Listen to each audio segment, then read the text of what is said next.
Je l'ai appelé, je lui ai dit, vous connaissez bien le parti PASTEF, vous savez comment ça fonctionne, vous y étiez. Le parti PASTEF est très organisé. Quand le président Macky Sall a souhaité me rencontrer en tant que président de PASTEF, lors de l'épisode de la Covid, je lui ai dit, vous étiez là. On a convoqué le bureau politique pour apprécier. Et l'avis majoritaire était qu'il fallait aller répondre. On ne s'en est pas arrêté là. On a fait une conférence avec l'ensemble des 46 départements qui ont donné leur opinion. Ensuite, avec la diaspora. Chacun a donné son opinion et l'avis majoritaire, c'était qu'il fallait répondre à cette convocation. C'est ça qui m'a amené, pour la première fois au palais à une rencontre avec le président Macky Sall. Et c'est comme ça que ça se passe. Quand le président Diouf a voulu avoir le président Wade dans son cabinet, dans son gouvernement, il l'a appelé, ils en ont échangé, ils sont accordés sur l'essentiel. Et ce président Wade, on lui a notifié les portefeuilles ministériels et il a choisi ses collaborateurs. C'est comme ça que ça se passe. Donc vous ne pouvez pas venir contourner le président du parti, les instances du parti, et appeler les gens individuellement. Or, nous ne vous avons pas fermé la porte. Si vous m'appelez, malgré tout ce qui s'est passé entre nous, toute la discourtoisie qu'il y a eu dans nos relations, et malgré tout ce qu'on a fait pour vous, mais malgré tout, si vous m'appelez, je viendrai répondre. Et on discutera. Il a refusé en disant qu'il ne recevrait pas. Je lui ai dit maintenant, j'ai l'impression que le problème est devenu un problème personnel. Je ne sais pas qu'est-ce que je vous ai fait. Je ne sais pas pourquoi il y a une fixation sur ma personne. Je ne sais même pas si c'est une fascination. Je ne sais pas quel est le problème. Mais je m'écarte et je désigne 4 membres du parti qui sont tous des caciques de ce parti et qui ont tous une relation particulière avec toi. En l'occurrence, M. Alioune Sall, ici présent, M. Birame Souleye Diop, ici présent, M. Daouda Ngom et M. El Malick Ndiaye. Il m'a dit, je ne vais pas les recevoir parce qu'ils m'ont manqué de respect, quand cela ne tient. J'ai essayé de le convaincre. Finalement, il a dit, le Premier ministre va les recevoir.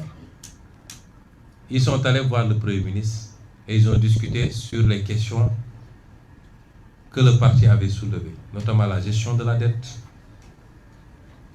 le pouvoir d'achat des Sénégalais, son maintien, à défaut de baisser au moins son maintien au niveau actuel. Ça a été un combat pendant des mois et des mois à la primature.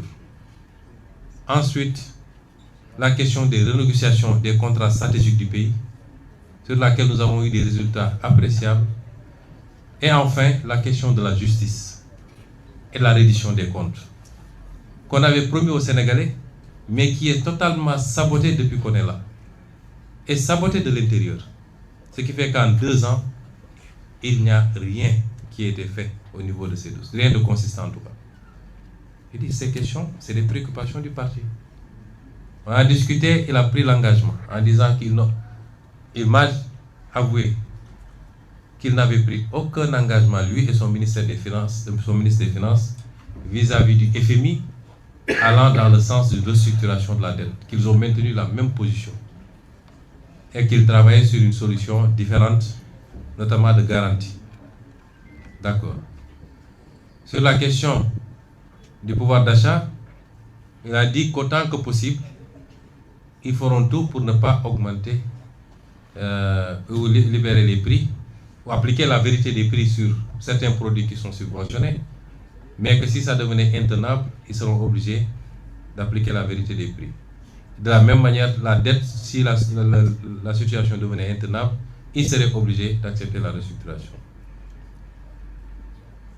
À propos des négociations, il a dit que rien n'a changé, sauf qu'il faut qu'on regarde au cas par cas parce qu'on commence à avoir des notifications de contentieux.